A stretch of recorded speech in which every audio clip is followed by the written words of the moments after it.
আমরা কুরবানি দেই, পশুর সাথে একটু আচরণটা কেমন হবে, এই আচরণগুলো আমাদেরকে জানতে হবে। রাসূল সাল্লাল্লাহু আলাইহি সাল্লাম কুরবানির ব্যাপারে বলেছেন ঈদগাহে যাওয়ার আগে কুরবানি দেওয়া যাবে না। দ্বিতীয়ত, রাসূল সাল্লাল্লাহু আলাইহি সাল্লাম কুরবানি নিজ হাতে দিতেন।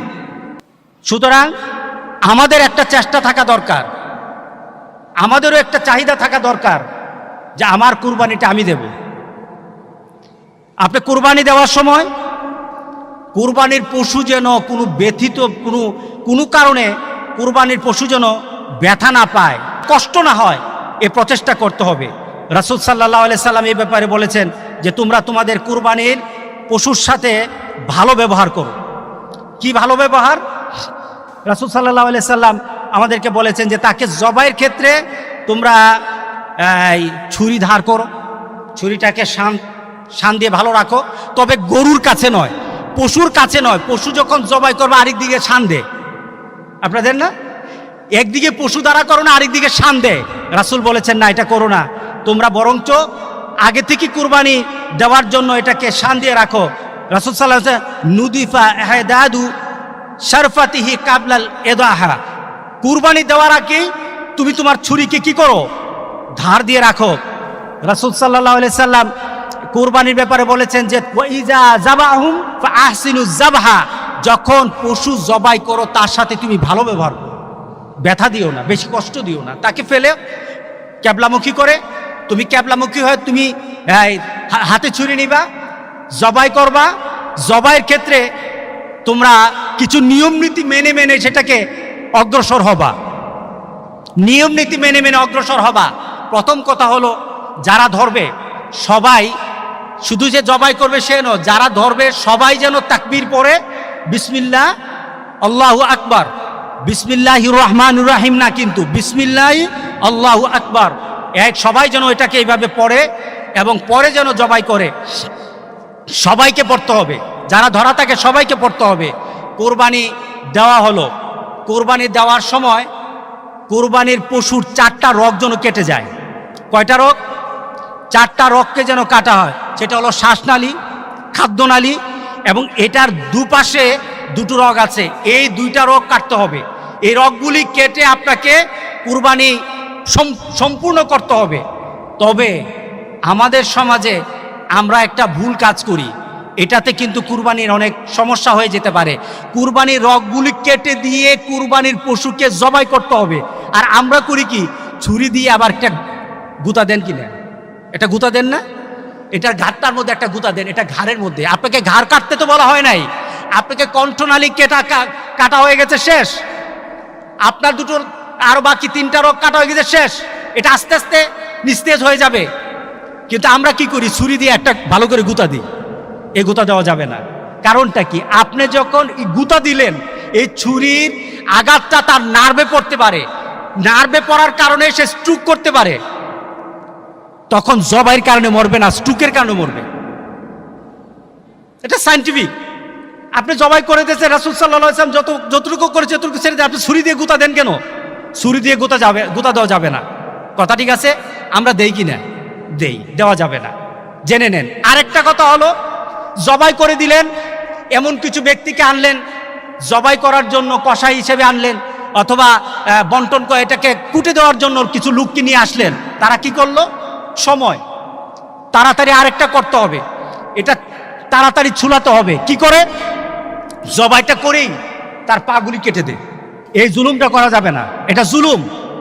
কারণ তার জানটা কিন্তু এখন আছে, আপনি তার উপর আঘাতের পর আঘাত দিচ্ছেন। যতক্ষণ পর্যন্ত নিথর না হবে ততক্ষণ পর্যন্ত কি করা যাবে না? কি করা যাবে না?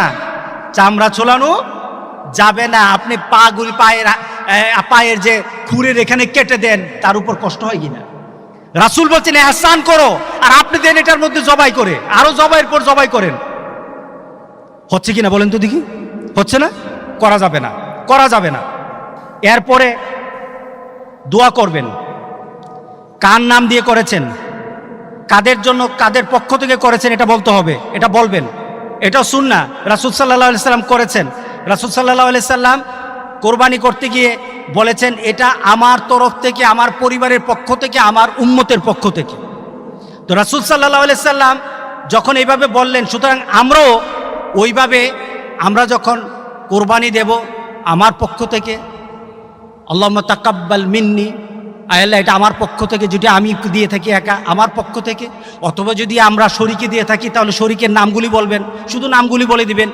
এরপর যদি আপনি মনে করেন না আপনার পরিবারের জন্য, তাহলে আপনি এতটুকু আল্লাহুম্মা তাকাব্বাল মিন্নি ওয়া মিন আহলি বাইতি, আমার পরিবারের জন্য। আরবিতে না পারেন বাংলাতে বলেন, কবুল করবে কে? ইনশাআল্লাহ। এইভাবে জবাইটাকে পূর্ণতা আনতে হবে। অনেক সময় দোয়ার পরে আমরা বিন্না সলাতি ওয়া নুসুকি পড়া যায়, এটার ব্যাপারে এমন কোনো কঠিনত্ব নাই বা পড়তে হবে এমন কোনো মজবুতিও নাই, কিন্তু আমরা যদি পড়ি, দোয়া করে যদি আল্লাহর কাছে বলি, মাবুদ ইব্রাহিম আলাইহিস সালামের কোরবানির মতো আমাদের কোরবানি কবুল করে নাও, নিজের চাহিদা পেশ করলেন, ইনশাআল্লাহ আল্লাহ সুবহানাহু ওয়া তাআলা আমাদেরকে মর্যাদা দান করবেন। আল্লাহ আমাদের সবাইকে কবুল করুক, আমিন বলি। এরপরে আপনার কোরবানির দেওয়ার পরে আপনার বন্টন, প্রথম কথা হলো শরীক যারা আছে শরীকের বন্টন যেন স্বাভাবিক থাকে। কথাগুলি শুনতেছেন কিনা? শরীকের বন্টন যেন স্বাভাবিক থাকে, সবার পরিমাণ যেন ঠিক থাকে। দ্বিতীয়ত, আপনার এই পশুকে গুস্ত বানানোর জন্য যারা কাজ করেছে তাদেরকে গুস্ত থেকে এটার জন্য উজরত দেওয়া যাবে না। যেমন কেউ একজন আসলো, গুস্তটাকে বানিয়ে দিল, গরুটাকে বানিয়ে দিল, তাকে যখন কিছু দিলেন, সবাইকে যেমন দেন তার থেকে একটু বেশি দিয়ে দিলেন, তাকে হয় না? না, তার জন্য আপনাকে আলাদাভাবে তার পরিমাণটা তাকে যদি আপনি দিতে চান তাহলে আলাদাভাবে টাকা দিবেন। এটা থেকে উজরত দেওয়া যাবে না, এটা থেকে অন্যের জন্য যা তাকে ওই পরিমাণই দিবেন। এরপরে যদি আপনি মনে করেন সে আমার আত্মীয়, আপনি অন্যভাবে দেন, কিন্তু এটা কুটানোর কারণে তার গুস্তের পরিমাণ বাড়বে না, খেয়াল রাখতে হবে।